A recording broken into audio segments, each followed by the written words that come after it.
Капейкін, капітан беларускага КДБ, прыязджае ў Варшаву, каб адшукаць беларускага паэта Цімура Хоміча. Навошта беларускаму КДБ спатрэбіўся гэты паэт, аўтар раману, пра які пагаворым сёння, не высвятляе. А магчыма, што і высвятляе, толькі я гэтага высвятлення не ўхапіў. А пагаворым сёння пра раман Андрэя Адамовіча «Песня пра Цімура», пра які гавораць ужо у Менску. Ну, гавораць, прынамсі, тыя, якія бяруць у рукі беларускую кніжку. Пачнем з цытаты, якая ўвядзе нас у тон і стылістыку гэтага раману. Нездарма ж мудры беларускі народ склаў, а не такія мудрыя, затое з псеўданавуковымі тэмамі дысертацый дацэнты інстытуту мовазнаўства запісалі за беларускім народам такія выслові, як «Хоміч галава, а ты срака конская», ці «Хоміч на пардас ляціць, а ты на х**».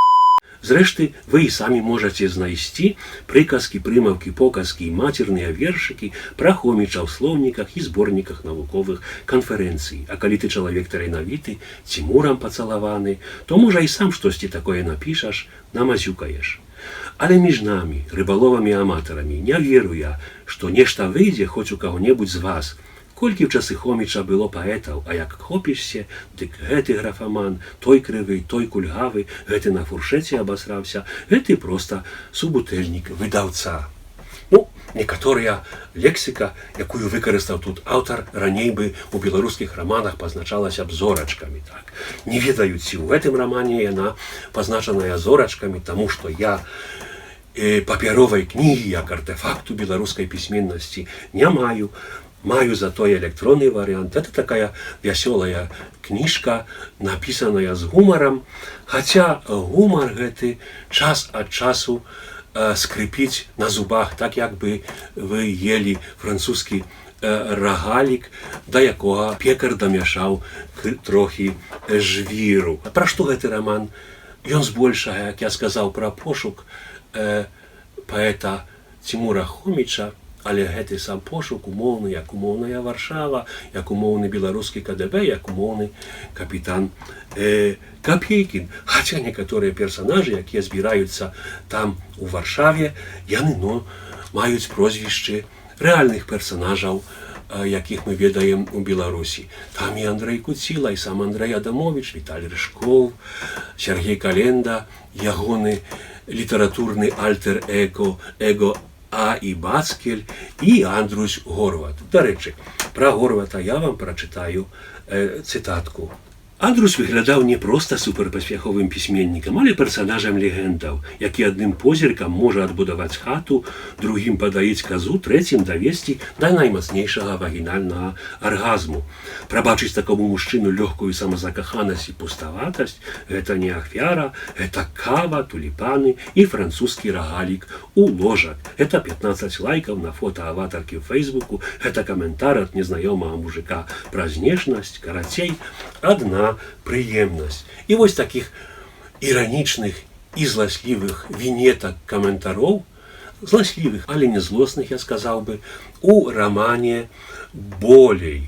Раман фактычна не мае аднаго сюжэту, ён распадаецца на тузін розных аповедаў.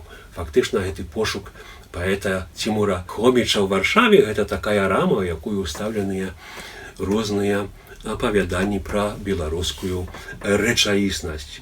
Ну, там, акрамя споведзяў самога згаданага капітана Капейкіна, маем таксама як асобную гісторыю пераказ фільму дакументаліста Андрэя Куцілы, маем таксама оду удзячнасці польскаму падаткаплатніку, якую напісаў Андрэй Адамовіч за тое, што польскі ўрад даў яму стыпендыю, і на гэтай стыпендыі ён напісаў якраз раман «Песня пра Цімура», ці большую частку гэтага раману. Маем там таксама гістарычны хоррор пад назвай «12 каленаў Вітаўта», ну і, напрыклад, разважанні пра канцэптуальнае мастацтва, разважанні ад дзяўчат з нейкага льнозаводу. Эпілог гэтага раману напісаны ў зусім іншым ключы. Я б сказаў бы ўжо, аўтар пакінуў тут хохмы, пакінуў пакепліванне. Я меў такое ўражанне, што эпілог напісаны аўтарам, які раптам пасталеў на 10 гадоў. Пасталеў і творча, і узростава у параўнанні з аўтарам, які пачынаў гэты раман. Ну што ж, як я сказаў, раман ужо актыўна абмяркоўваецца ў Менску. Я думаю, ён таксама будзе чытацца, бо каму ж не цікава паслухаць, што адзін пісьменнік напісаў пра іншага, і асабліва тады, калі і адзін і другі пісьменнік выступае пад сапраўдным прозвішчам. Мабыць, так.